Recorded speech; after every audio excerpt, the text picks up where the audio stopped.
Հարգելի գործընկերներ, շատ կարևոր նախագիծ է իրականում եւ այո Երևանը կարիք ունի անընդհատ ներգրավելու դոնոր կազմակերպությունների միջոցներ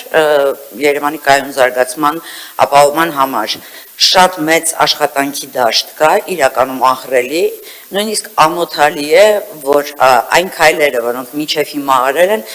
մեծ առումով պիլոտային կարելի է համարել մենք չենք կարող համարել որ մենք ունենք համակարգված աղբի տեսակավորում Երևանում այնքան ժամանակ քանի դեռ բոլոր տեղերում որտեղ դրած է աղբարկը բակի կողքը չկա նաև աղբը տեսակավորելու մյուս արգղերը մենք նաև չենք կարող ասել թե ինչ է արվում այդ հավաքված աղբը նույնիսկ տեսակավորվածը որովհետև այդ ամենը իրականում փող է ամոթալի է որ մենք մինչև հիմա համարում ենք աղբը որպես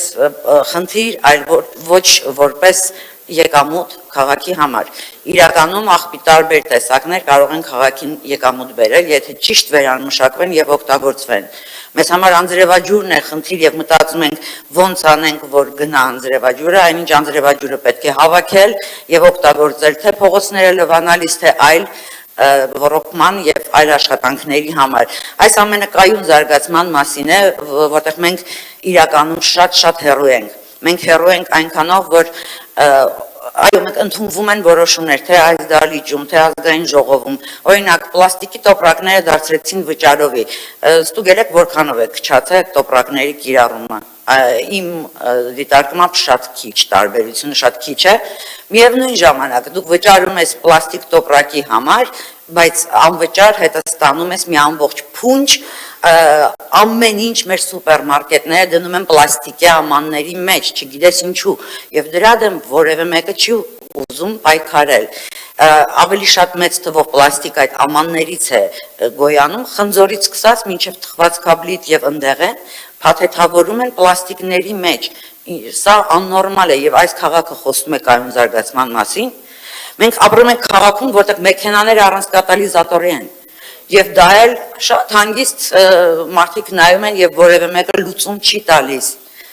Մենք խոսում ենք օդի դեպի արտանետումներից վտանգավոր, բայց քաղաքը խցանումների մեջ խեղդվում է եւ մենք ունենք լուրջ լուծումների կարիք այսօր եւ չունենք մինչեւ հիմա 18 մետրանոց ավտոբուսներ, որոնք իրականում թվով ավելի փոքր են, բայց ավելի մեծ ուղևորահոսք են տանում։ Իսկ մետրոյի կայարաններ, որը կրկին այդ հարցին բավականին կօգներ, այսպես ասած դեռ օդում կախված է մնացել ինչպես կար։ Հաջորդ խնդիրը, որը քաղաքը չի կարող չնկատել, դա նաև լուսային աղտոտվածությունն է։ Մենք այո փողոցներում փոխում ենք LED լույսեր ենք արել, դանդաղ արտասահմանյան բարելու մթություն է համարյա երեկոյան որոշ փողոցներում, միևնույն ժամանակ լուսավորում ենք շատ ավելի հզոր լուսավորությամբ շենքեր։ Մենք չենք ուշադրություն դարձնում գովազդներին, լույսային նաև այո վերջին տարիներին պետք է արդարության համար ասել, որ բավականին տարբերություն կա գովազդների մասով, բայց եւ հետաքրքրանները կան,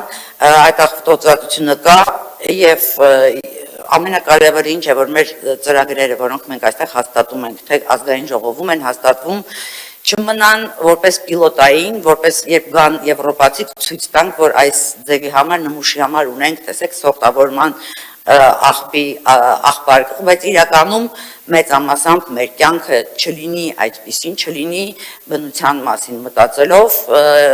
եւ մենք տանենք մեր մարդկոցները եւ հեռախոսները, ինչպես նաեւ հեռուստացույցները գցենք աղբարկղները, այնինչ դա վտանգավոր թափոն է։ Այնինչ մենք ծխուկները գցում ենք հողի մեջ, ծխուկ, որը շատ ուշ է, բնության այնքան տարիներ են պետք որ ծխուկը վերանա։ Մենք տեսնում ենք, որ այդտեղ որևէ մեկը չի տուգանում։ Ցույց տվեք ինձ քաղաքացու, որը ծխուկ գցելու համար տուգանվել է։ Այսինքն թերի, կիսատ, պռատ միջոցներ ենք կիրառում։ Ուշքի չգանք, բնությունը մեզ պատժելու է։